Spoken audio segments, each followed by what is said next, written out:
मैं मांग करती हूँ कि मेरे बच्चे को वापस दे, नहीं मेरी छोटी बच्ची की जान चली जाएगी भैया, उसकी हालत देखो। मैं बस यही प्रार्थना करती हूँ मेरा बच्चा वापस आ जाए।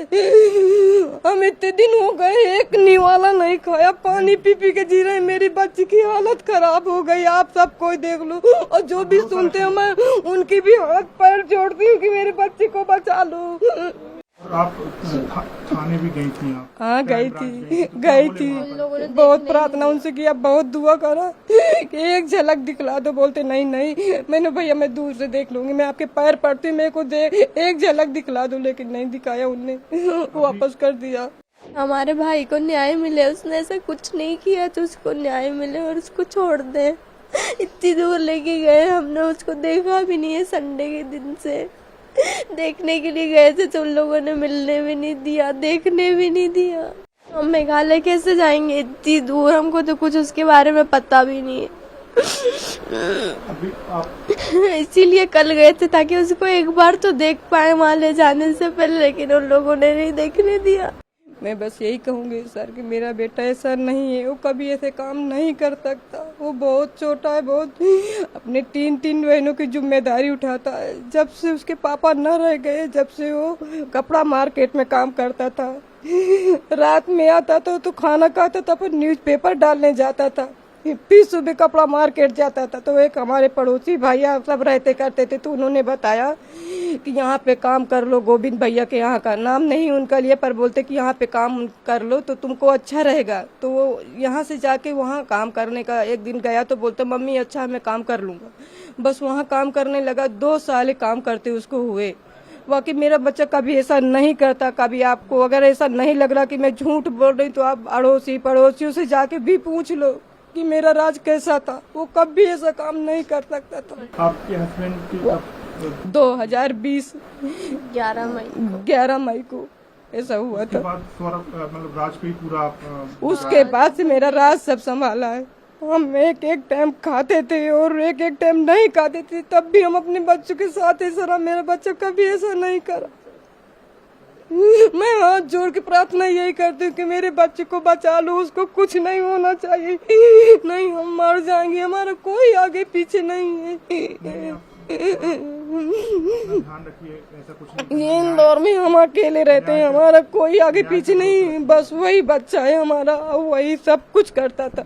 रात दिन मेहनत करा भैया, रात दिन मेहनत करा। आप क्या मांग करेंगी? मैं मांग करती हूँ कि मेरे बच्चे को वापस दे, नहीं मेरी छोटी बच्ची की जान चली जाएगी भैया, उसकी हालत देखो। मैं बस यही प्रार्थना करती हूँ कि मेरा बच्चा वापस आ जाए। हम इतने दिन हो गए एक निवाला नहीं खाया, पानी पी पी के जी रहे, मेरी बच्ची की हालत खराब हो गई। आप सब कोई देख लो, और जो भी सुनते हो मैं उनकी भी हाथ पैर जोड़ती हूँ कि मेरे बच्चे को बचा लो। अब सोनी प्रिया की बेटी है। आपका बेटा यहीं इंदौर में ही था, वो तो कहीं गया भी नहीं था? कहीं नहीं गया था भैया, वो तो घर पे ही था। हम गांव में थे, हम तो गांव में थे, पर सब बताते। मैं बोलती भैया हमारी नहीं मान तो आप ही चले जाओ, उनसे बातचीत करके आऊँ। गोविंद भैया खुद बताएं, उनके जो कहाँ काम करता था उनके वो भी बताएं कि मतलब ये रोज आता था।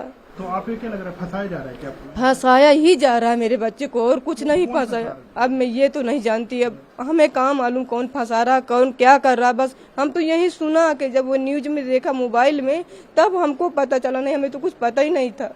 मैं तो सोच रही थी मेरा बच्चा अस्पताल गया, उसकी तबीयत खराब थी तो अस्पताल गया, मुझे ये भी नहीं पता था कि उसको क्या हुआ। आपके जो भाई हैं उनको अब पुलिस जो है मेघालय लेकर गई है, वहाँ सोलांग में पूछताछ करेगी। तो अब आप लोग क्या सोच रहे हैं, क्या मांग कर रहे हैं, कि क्या चाह रहे हैं? कि हमारे भाई को न्याय मिले, उसने ऐसा कुछ नहीं किया तो उसको न्याय मिले और उसको छोड़ दे। इतनी दूर लेके गए, हमने उसको देखा भी नहीं है, संडे के दिन से देखने के लिए गए थे तो उन लोगों ने मिलने भी नहीं दिया, देखने भी नहीं दिया। क्राइम ब्रांच गए थे हम और मम्मी गए थे, तो बोला कि दूर से दिखा दो हम लोगों को। तो उन लोगों ने बोला कि दिखा भी नहीं सकते आप लोगों को, नहीं दिखाएंगे, आप लोग जाओ। नहीं। भाई साहब की आखिरी बात क्या हुई?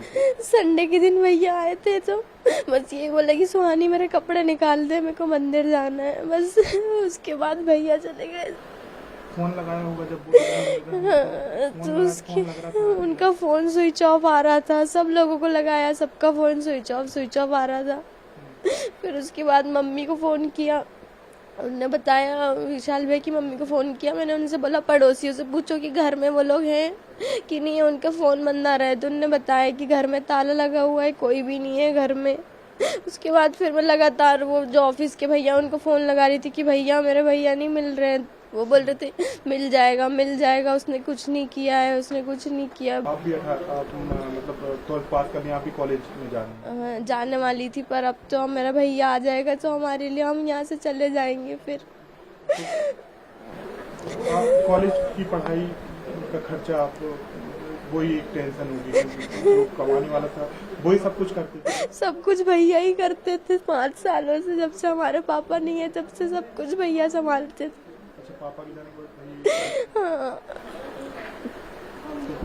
भैया ने खुद की पढ़ाई नहीं भैया ने अपनी पढ़ाई बंद कर दी थी, बस वो 10th पास आउट हुए थे, उनका रिजल्ट भी नहीं आया था, तभी पापा के साथ ऐसा हो गया था। उसके बाद भैया ने कभी पढ़ाई नहीं करी, वो बस हमारे लिए ही करते थे। वो अपने बर्थडे पे कभी कपड़े नहीं खरीदते थे, बस अभी 2 बार उन्होंने अपने बर्थडे पे कपड़े लिए थे, वरना कभी वो अपने बर्थडे पे भी कुछ नहीं खरीदते थे, बस हमारे लिए ही करते थे 5 सालों से। इसलिए तो भरोसा नहीं हो रहा कि वो कभी ऐसा कर सकते।